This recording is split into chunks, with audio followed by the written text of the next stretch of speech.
గోధుమ అమృతంగమయ తదుపరి భాగం గురించి ఇవాళ నీకు ఒక వింత వ్యక్తిని చూపిస్తాను. ఆశ్చర్యపోతావు. తన గదిలో ఉన్న 2 కుర్చీలు ఇంటిగల బామ్మగారిని కాపాడమని అప్పచెప్పి ఆవిడ్ని వేడుకుని 2 చాపలు అడిగి తీసుకొచ్చి ఎదురుపడ్డ సుమైతాంగి కళ్ళజోట్లోంచి ఇచ్చే సందేశాన్ని తప్పించుకోవడానికి భరతనాట్యం చేసినంత పనిచేసి గదిలో పడ్డ విరించి ఎదురుగా కూర్చుని ఉన్న రాఘవ మాటలకు ఉలిక్కిపడ్డాడు. మీకు నాకు కూడా వింతగా కనిపించే వ్యక్తా సార్? మనిషే? తల మీద దుమ్ము దులుపుకుంటూ ఆశ్చర్యంగా అన్నాడు విరించి.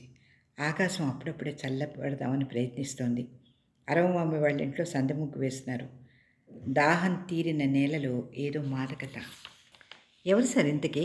చేపలు సర్దేసి మంచినీళ్ళు తెచ్చేసి అప్పటికిన ఫ్లాస్క్ నిండా కాఫీ పోసేసి మెల్లిగా అడిగాడు విరించి. చూద్దుగానిగా. బై నీ పర్మిషన్ లేకుండా ఈ సభకు ఆహ్వానించేశాను. మరి నిన్నే చెప్పావు కూడా. దాందేముంది సార్, పుష్పక విమానమే గది. ఇంతకీ ఎవరు సార్? నమస్కారం. 2 చేతులు జోడించి నమస్కారం చేస్తున్న ఒక ఆమె ఉమ్మన్ దగ్గర నిలబడి, సార్ ఈవిడే రండి. విరించి ఈమె ఉమ. ఈ మధ్య కొంచెం పేరు తెచ్చుకుంటున్న రచయిత్రి. ఇతని విరించి జర్నలిస్టు, నా ఫ్రెండు. ఈ రూమ్ అతంది. పరిచయం చేశాడు రాఘవ. అటే చూస్తున్నాడు విరించి. ఈవిడ్నే నిన్న చూసి రాఘవకు చెప్పింది. బతికిపోయాను, తెలియకేమైనా కూశాను కాదు అనుకున్నాడు. ఆ తర్వాత మరొక 8 మంది రచయితలు ప్రవేశించారు. అందులో 50 ఏళ్ల పైబడ్డ ఒక ఆమె తప్ప మిగతా వాళ్ళంతా రచయితలే. ఆవిడకి ఆ భేదమేం లేనట్టుంది. హాయిగా ఉంది. ఎటొచ్చి ఉమ్మ సమక్షంలో బోల్డంతమంది ఇబ్బంది పడ్డారు.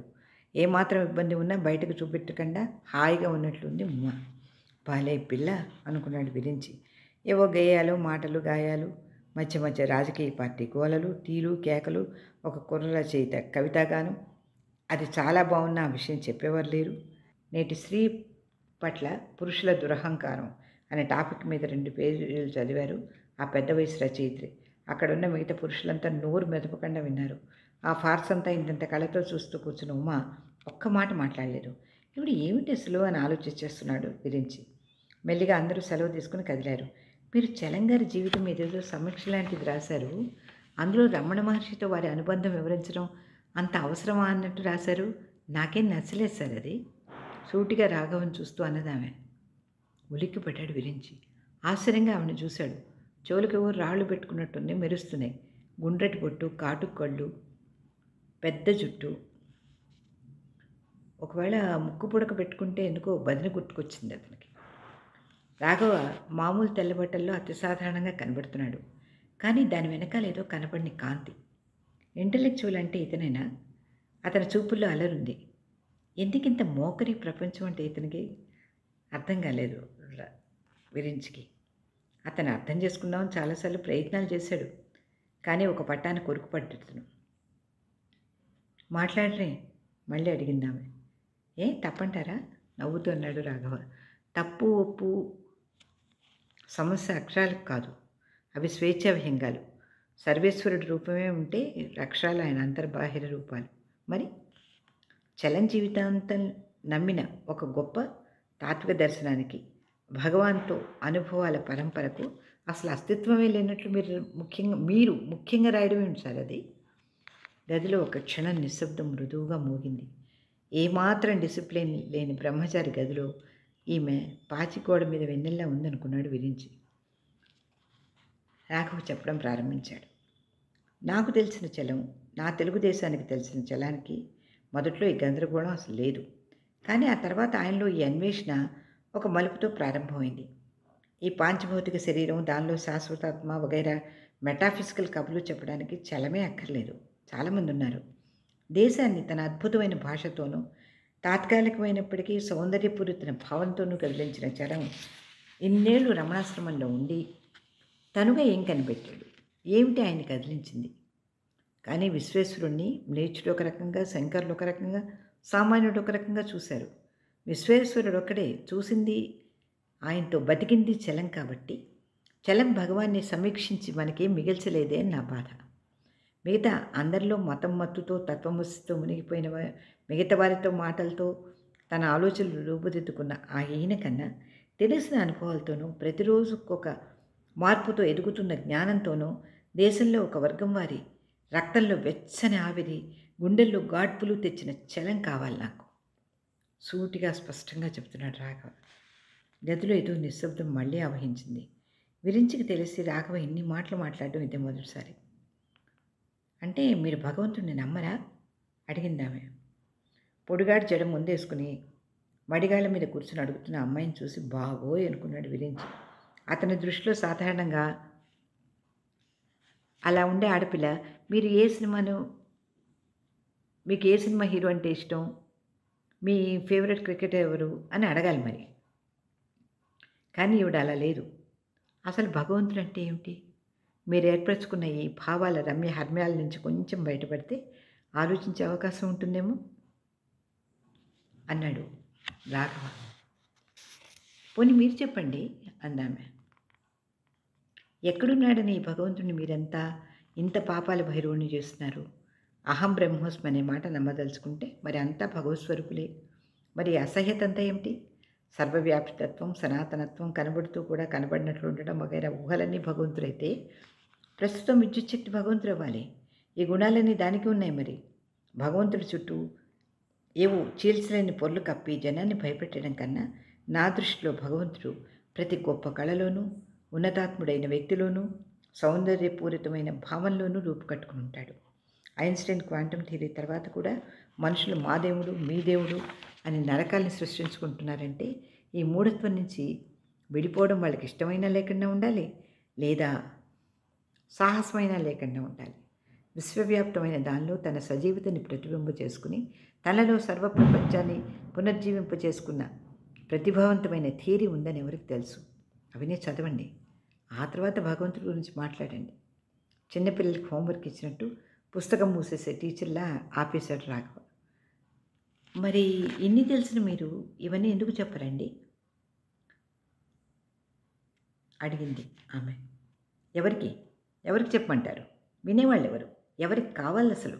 ఇంత మెటీరియలిస్టిక్ ప్రపంచంలో ఏ అనుబంధం లేకుండా మీరు చెప్పే మనుషులకి సంధికృతం అవుతుందని అడుగుతున్నారా ఈ ప్రశ్న? ఈ నా థియరీ, నేను చదివిన చదువు సర్వం మా ఆఫీస్లో చెక్కబల్లెలకు అంకితమై ఎంతవరకు వినోదాన్ని కళాత్మకంగా సృష్టించి పేపర్ సర్క్యులేషన్ పెంచగలమో తెలుసుకుని తద్వారా నా జీతం పెంచడానికి ఉపయోగపడుతుంది అంతే. ఎంతవరకు నా కుటుంబ స్థాయికి ఆర్థిక పరంగా సంఘంలో పెంచగలను అనేదాన్ని బట్టి నా మనుషులు నాకు ఖరీదు కడతారు. ఆలోచించి చేసేవి అదేదైనా కానీ తక్కువ మందికి కావాలి. తమ జీవన సుఖాలను గమ్యం లేని ప్రయాణాలుగా నిర్వీర్యపరిచి ఎదురు నిలబడి యుద్ధం చేయండి. కాలక్షేపానికి 4 కొటేషన్స్ వాడుకోగలిగింది అయిన సూడో ఇంటలెక్చువాలిటీ ప్రతిఫలించే సాహిత్యం కావాలి. కానీ ఆలోచింపచేసి తన అస్తిత్వాన్ని మహాభయంకర సంచలిత జ్ఞానసాగరాల్లో ముంచి తేల్చే ఏ తత్వం, ఏ శాస్త్రం, ఏ కళ, ఏ కావ్యం ఎవరికి అక్కర్లేదు. కావాలి అనుకునేవారు ఉంటారేమో, కానీ వాళ్ళని వేళ్ల మీద లెక్క పెట్టచ్చు. సర్వేశ్వరుడు అస్తిత్వాన్ని గురించి మాట్లాడగా ప్రతి వ్యక్తి సర్వేశ్వరత్వాన్ని పొందే మార్గం చూపెట్టిన బుద్ధుణ్ణి దేవుని చేసేస్తే ఆయన చెప్పింది కాలగర్భంలో కలిపేసిన తెలివిగల వాళ్ళు ఈ జనం. సోక్రటీస్ బతుకుంటే ఆలోచింపజేస్తాడేమోనని భయపడి బలవంతంగా చంపేశారు ఈ జనం. శంకర్ల అన్నపూర్ణాష్టకం చదివి కోరికలు తీరతాయని దీపం పెట్టే ఈ జనం ఆయన చెప్పిన మిగతావి ఏమి అనుసరిస్తున్నారని? ఆయన మాయావాదాన్ని ఖండించే ఈ తెలిసి తెలియని వారు జగత్తు మిథ్య, భగవంతుడు సత్యం, భగవంతుడే జగత్తు అన్న వాదంలో మూడో మాట అర్థం చేసుకోలేక భంగపడుతున్నారు. అందుకని ఈ జనాన్ని తట్టి లేపడం కన్నా జోకొట్టడమే సులభం. అదంతే అన్నాడు రాఘవ తేల్చి చెప్తూ. గోడకు చారగలబడి 2 కాళ్ళు చాపి అవాక్కై వింటున్నాడు విరించి. ఏదో సరదాకి కాలక్షేపానికి రచయితల్లో ఉండే మామూలు మనుషుల్ని చూసి నవ్వుకుందామనే దిక్కుమాల కోరికతో పెట్టిన ఈ మీటింగు ఇవాళ చాలా గొప్ప మలుపు తిరుగుతోంది. అందులో ఒక వ్యక్తి స్త్రీ అవ్వడం మరీ తమాషాగా ఉంది. కానీ దీనికి పర్యవసానం? రాఘవ గారు, మనుషులందరూ ఒక లెవెల్లో ఉంటారు. సృష్టిలో మానవత్వం అనేది కేవలం మిథ్యావాదం. ఎక్కడుంటుంది? ఔన్నత్యం ఉన్న ఏ వ్యక్తి తన కింద మెట్టు మీద ఉన్నవాడిని చూసి నవ్వుకోడు. నవ్వుకుని హేళన చేసేవాడు ఎప్పుడు ఉన్నతుడవడు. జాలి పడతాడు, చేయూతనివ్వడానికి ప్రయత్నిస్తాడు.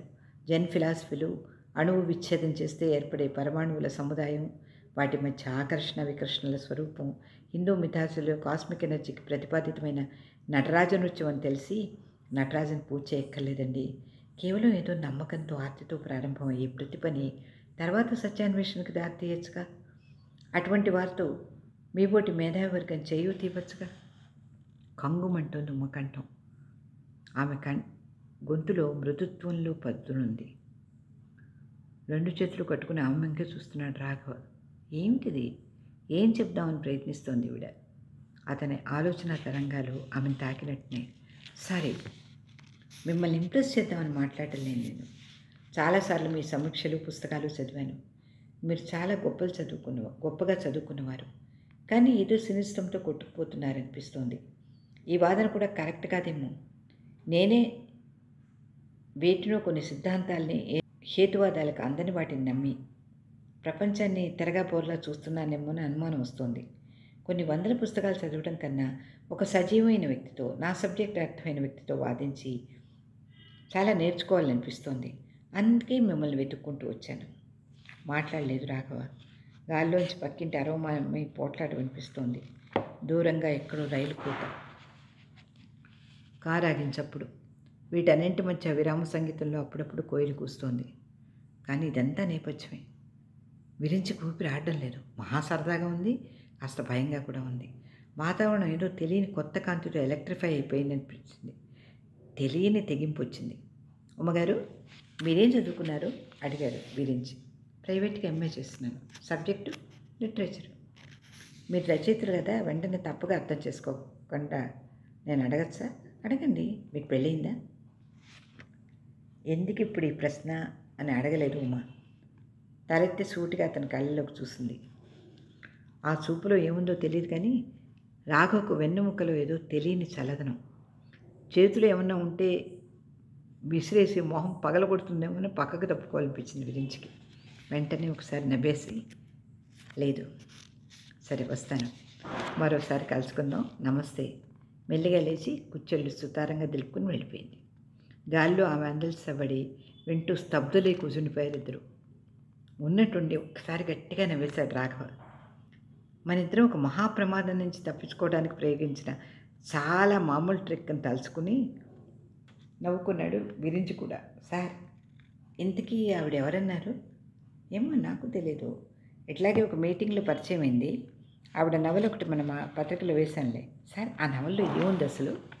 ఏమో చాలా సెంటిమెంటల్ అనుకుంటున్నాను. అప్పుడు మరోసారి చదవాలి. చాలా ఇండిపెండెంట్ టైప్లో ఉంది. ఎక్కడైనా ఉద్యోగం చేస్తుందేమో. పద అలా బయటకు వెళ్దాం. చాలా మామూలుగానే బయటకు వెళ్ళిపోయారు. కానీ ఇద్దరికి దారిలో ఏమాత్రం తర్కించింది, నిమిషం కూడా మర్చిపోయింది ఒకటే సబ్జెక్టు, ఉమా. ఇంటికి వెళ్దామని బయలుదేరాడు రాఘవ. అతను ఆఫీసు ముందు నుంచే వెళ్ళాలి. వాకిట్లో గూర్ఖా, చీకట్లో రేపు ప్రసవించబోయే సాహిత్యాన్ని, రాజకీయాన్ని కడుపులో దాచుకుని నిద్రపోతున్న ఏదో ఊహకందని రూపంలో ఉంది ఈ తరం ఆఫీసు. ఒక్క క్షణం తారట్లాడాడు. కౌన్ అరిచాడు గూర్ఖా. సమాధానం చెప్పి లోపలికి వెళ్ళాడు. లైట్లు వేసేదో ఫైల్ వెతికాడు. అందులో ఒక కటింగ్ దొరికింది. ఉమాదేవి, 22 ఏళ్ళు, వీణ వాయిస్తారు, వగైరా వివరాలు ఉన్నాయి. సాహిత్యంలో స్పందన ఉండాలని నమ్ముతారు. ఏ ఒక్క విషయం తప్ప ఆ నీరవని స్థితిలో ఆ జీవం లేని నల్లటి అక్షరాలు మరేం మాట్లాడలేకపోయాయి. ఆలోచిస్తూ బయటకు అడుగు వేశాడు రాఘవ. మీ సమస్యలు, ప్రశ్నలు reachgg@gmail.com ఈమెయిల్ ఐడికి మెయిల్ చేయండి. ఈ వీడియో కనుక మీకు నచ్చినట్లయితే లైక్ చేయండి, షేర్ చేయండి, సబ్స్క్రైబ్ చేయండి. జలంధర్ గారి బుక్స్ కోసం కాంటాక్ట్ చేయవలసిన అడ్రస్